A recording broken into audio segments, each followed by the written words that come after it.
When did you last genuinely appreciate something in your life? Not casually, not the brief flicker of awareness. Yes, I am lucky. That surfaces for a moment and then dissolves back into the ordinary texture of a day. Not the verbal acknowledgement that things are good, while the felt experience of those things remains muted. I mean genuinely. In a way that landed somewhere. In a way that changed the quality of the moment you were in. Not just your cognitive assessment of it. Most people, ask this question honestly, have to think for a while. And what they tend to arrive at is not a moment of appreciation for the ordinary circumstances of their daily life. The health, the relationships, the stability they actually have. They tend to arrive at something exceptional. A recovery from illness. A near miss of some kind. A loss that was avoided or reversed.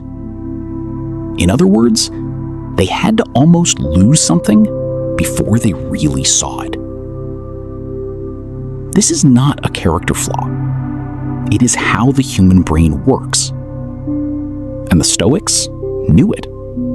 2,000 years ago, before the neuroscience, before the psychology of well-being research, before we had the vocabulary to describe hedonic adaptation, Seneca and Marcus Aurelius and Epictetus were all practicing the same counterintuitive habit. They were imagining losing what they had. Not because they were pessimists, not because they were preparing for disaster, but because they had understood something about the human mind that most of us still haven't fully accepted. You cannot see clearly what you have never imagined losing. Today, we are going to examine that practice, what it actually is, what the modern research says about why it works, and how to use it, tonight if you want, in a way that does something no gratitude journal has probably ever done for you. Makes an ordinary day feel like enough. Let me begin with a finding from psychology that is important to understand clearly. The brain does not maintain a constant response to stable circumstances. When something good happens, a relationship begins, a promotion is received, an apartment is moved into, there is a genuine positive response. Real pleasure, real satisfaction, real appreciation. And then, within weeks or months, that response diminishes. The new becomes the normal. The extraordinary becomes the background. The brain recalibrates its baseline to include the new circumstance, and the positive emotion it once generated is no longer generated with the same intensity. This process is called hedonic adaptation. It is one of the most robustly documented findings in well-being research. It applies universally to positive circumstances and negative ones. We adapt to good things and stop experiencing them as good. We adapt to difficult things and stop experiencing them as difficult. From a survival perspective, this makes sense. An organism that continued to respond to stable conditions as if they were novel would never have the attentional capacity to respond to genuinely new threats and opportunities. Adaptation is efficient, but its cost is significant. The man who has his health does not experience it as health. He experiences it as the absence of illness, which registers as nothing. The man who has a stable, loving relationship does not wake up each morning moved by its presence. He wakes up to Tuesday. The man who has work that provides meaning and income has long since stopped feeling the relief and satisfaction of that particular gift. He has adapted to all of it. And in adapting, he has, in the most practical sense, stopped seeing it. This is the problem that Premeditatio Malorum, the Stoic practice of negative visualization, was designed to solve. Before we examine the Stoic practice, it is worth understanding why the most common alternative fails for most people. Gratitude practices, lists, journals, morning acknowledgments of what one has, are among the most widely recommended interventions in positive psychology, and they produce measurable benefits. Research has confirmed this. But most people who attempt them find within a few weeks that the effect diminishes. Writing down 3 things they are grateful for starts to feel like an exercise rather than an experience. The words are present, the feeling is absent. Why? Because the method that most gratitude practices use is recall. They ask you to remember what you have. And memory, like perception, is subject to hedonic adaptation. You remember the relationship, the health, the stable life.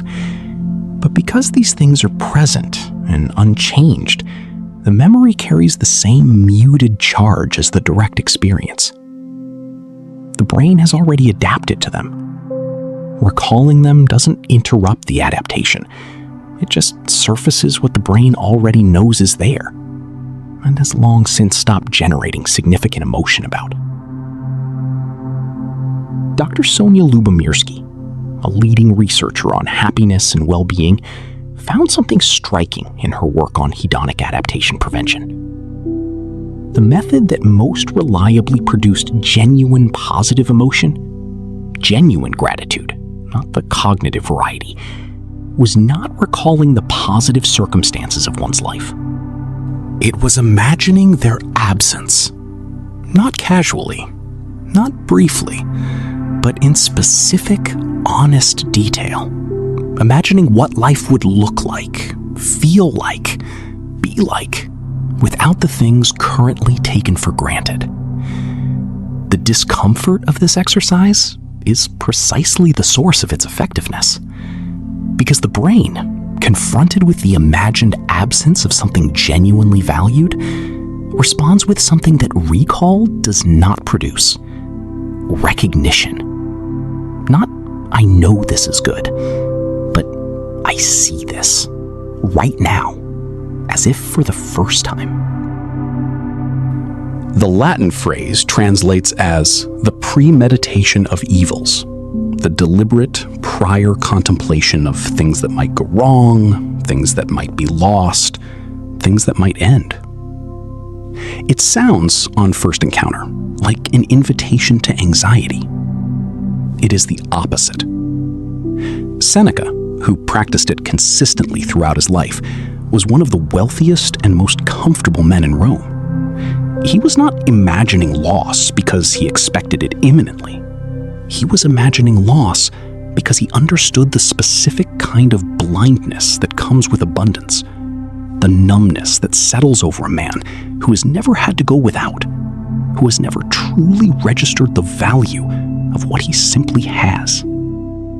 He wrote in his letters to Lucilius, "Let us prepare our minds as if we had come to the very end of life. Let us postpone nothing. Let us balance life's books each day. The one who puts the finishing touches on their life each day is never short of time." This is not preparation for disaster. It is a practice of presence. When Seneca imagined the loss of his wealth, he was not predicting poverty. He was correcting for the numbness that wealth inevitably produces. He was forcing his mind to see clearly what comfortable habit had made invisible. Marcus Aurelius practiced the same thing from the different position of an emperor. He had power over armies, provinces, and the lives of millions. He wrote to himself, privately, about the impermanence of all of it. Not in despair, in discipline. Keeping himself awake to what was real and what was borrowed from time. Epictetus, who had been a slave and who understood deprivation in ways that Seneca and Marcus never did, taught the practice to his students with particular emphasis. When you kiss your child, he said, or your wife, or your friend, Remind yourself that you are kissing a mortal. Not to make the moment grim, to make it real. 3 men, 3 different positions in Roman society, all practicing the same discipline, all reaching the same conclusion. What you take for granted is not seen. What you have imagined losing is. Let me explain the mechanism more precisely. The brain's emotional response systems are calibrated for change, not for stability. Dopamine, the neurotransmitter most associated with reward and positive emotion, is released not in response to the stable presence of something good, but in response to the anticipation of something changing. When circumstances are stable, dopamine is not being generated. The relationship that has been stable for 3 years generates no dopamine on a Tuesday evening. The job that has been secure for 5 years generates no dopamine on a Wednesday morning. But when circumstances change, or when the mind anticipates change, including the imagined change of loss, the system activates. Imagining the loss of the relationship produces something in the body that stable appreciation does not. It interrupts the adaptation. It makes the brain recalibrate the baseline, not to a world without the relationship, but to a world in which the relationship's presence is once again experienced as significant, rather than simply assumed. This is the mechanism Lubomirski identified. Not the expectation of loss, not the rehearsal of grief, a brief, deliberate interruption of the adaptation that has made the ordinary invisible, followed by a return to the present, in which the ordinary is now, for a moment at least, visible again. The Stoics didn't have this vocabulary, but they were, with remarkable precision, doing exactly this. This distinction is important enough to address directly. Some people hear the description of negative visualization and feel resistance, not because they misunderstand it, but because they are already practiced at imagining negative outcomes, involuntarily, persistently, without any of the benefits the Stoics described. They are anxious, and what they experience as catastrophizing feels, from the inside, like exactly what is being described here. It isn't. The difference between anxiety and negative visualization is not the content, imagined bad outcomes, but the quality of the relationship to that content. Anxiety is involuntary. The thought of loss arrives uninvited, stays indefinitely, and produces fear. It is not in the service of anything. It doesn't produce appreciation or presence or resilience. It produces paralysis and suffering. Negative visualization is voluntary. It is initiated deliberately for a specific purpose with a clear time limit. It is directed. You choose what to contemplate. You contemplate it with intention, and you return from the exercise to the present. The outcome is not anxiety, but contact. Not fear of the future, but appreciation for the present. Seneca was not anxious about losing his wealth when he imagined its absence. He was using the imagined absence as a lens, a way of seeing the present more clearly than comfort normally allows. If you find that the practice activates genuine anxiety rather than appreciation, that is information worth attending to. It may indicate that the relationship to loss is one worth exploring more carefully, not through this practice, but through the kind of reflection this channel has addressed in other episodes. For most men, however, negative visualization produces not anxiety, but something they haven't felt in a while. Awake to what is actually here. There is a second benefit to the practice that Seneca understood clearly and that modern psychology has confirmed. The mind that has rehearsed a difficulty is not caught off guard by it. This is distinct from the appreciation benefit. It addresses not how you experience the present, but how you relate to the possibility of future adversity. Most men carry a vague, unexamined anxiety about what would happen if certain things changed, if the relationship ended, if the job was lost, if the health deteriorated. This anxiety is present, but not faced. It is known, but not thought through, which means it operates in the background, consuming energy without being acknowledged or resolved. Negative visualization, practiced deliberately, takes this unexamined anxiety and does something more useful with it.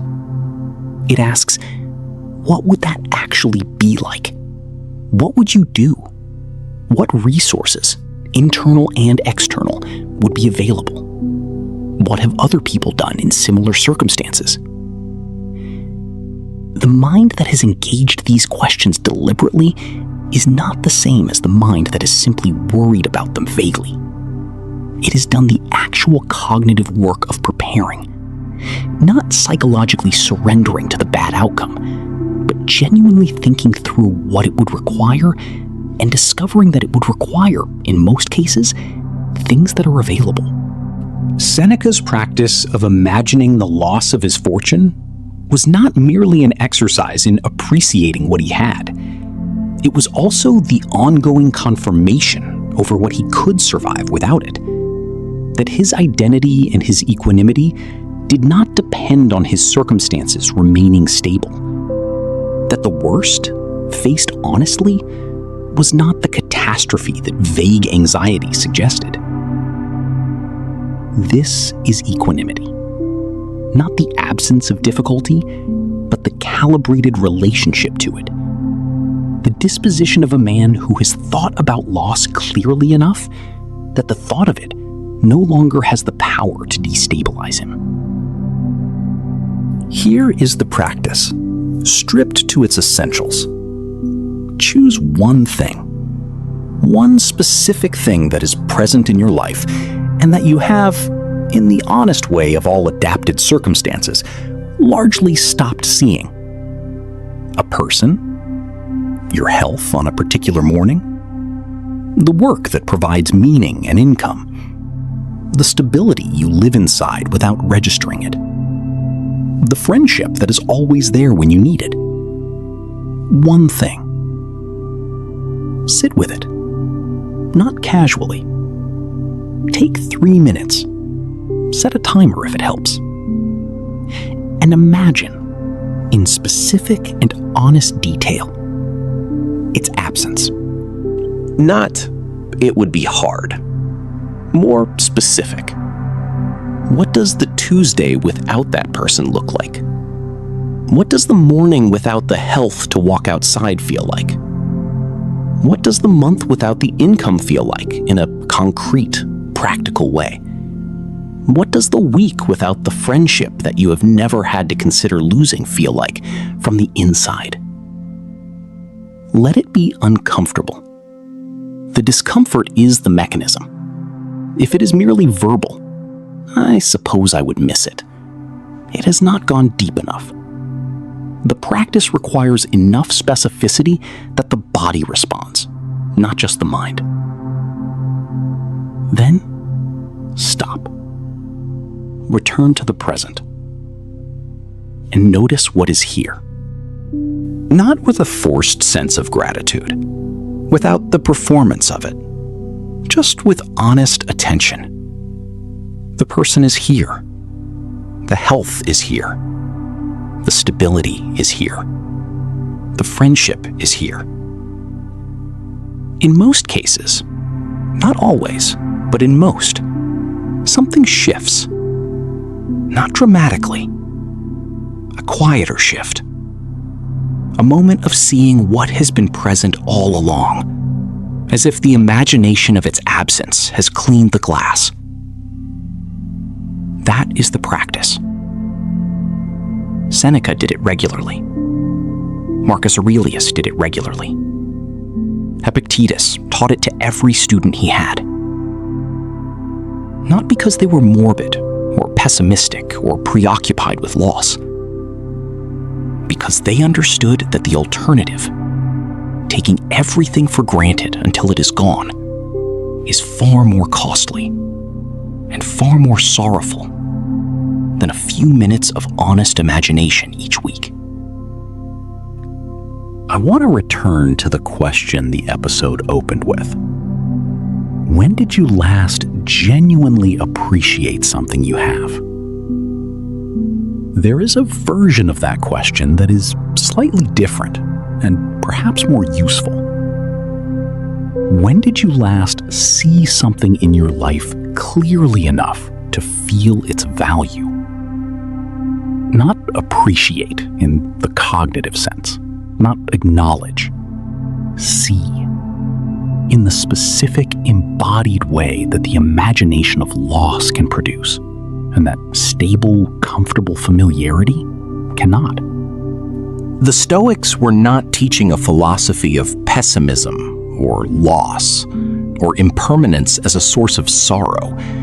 They were teaching a discipline of presence, a set of practices designed to keep a man awake inside his own life, to prevent the slow, invisible process of taking everything for granted from stealing from him the felt experience of what he actually had.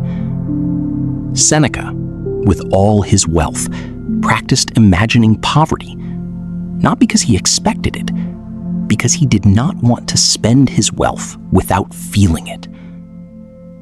Marcus Aurelius, with all his power, wrote in private about the impermanence of everything he commanded, not in despair, in deliberate orientation toward what mattered while it was present. Epictetus, who had survived slavery and had very little, taught his students to hold what they had lightly, not with indifference, but with the specific kind of clear-eyed love that only comes when you know that nothing lasts. The ordinary circumstances of your life, the health you move through each day without noticing, the people who are present in ways you have long since stopped registering, the stability that is so familiar it has become invisible. These are not ordinary at all. They are exactly what you would wish for if you had lost them. Imagine losing them, briefly, honestly. Then come back to the present and see what is here. Here's the one thing worth carrying. What you have never imagined losing, you have not fully learned to see. Premeditatio Malorum is not pessimism. It is precision, a deliberate act of attention that produces what no amount of comfortable familiarity can. The felt awareness of what is already here. Try it tonight. One thing, 3 minutes, honest imagination of its absence.